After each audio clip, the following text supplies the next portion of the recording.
Punjab Kings Mumbai Indians మధ్య జరిగిన match తర్వాత హార్దిక్ పాండ్యాపై బీసీసీఐ భారీ చర్య తీసుకుంది. ముంబై ఇండియన్స్ కెప్టెన్ బోర్డు కఠినమైన శిక్ష విధించింది. ఆ తర్వాత ఇప్పుడు పాండ్యాపై నిషేధం ముప్పు పొంచి ఉంది. ముంబై ఇండియన్స్ కెప్టెన్ ఐపీఎల్ ప్రవర్తన నియమావళిని ఉల్లంఘించినందుకు దోషిగా తేల్చాడు. ఐపీఎల్ 2024లో పంజాబ్తో జరిగిన 33వ మ్యాచ్లో స్లో ఓవర్ రేట్ కారణంగా పాండ్యాకు 12 లక్షల జరిమానా విధించింది.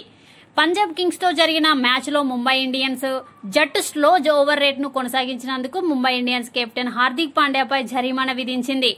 Mumbai Indians slow over rate ఈ సీజన్ లో మొదటి తప్పుగా మారింది. ఈ సీజన్ లో ముంబై జట్టు ఇదే తప్పును పునరావృతం చేస్తే మొత్తం జట్టుకు జరిమానాతో పాటు కెప్టెన్ పై కూడా ఒక మ్యాచ్ నిషేధం విధించే అవకాశం ఉంది.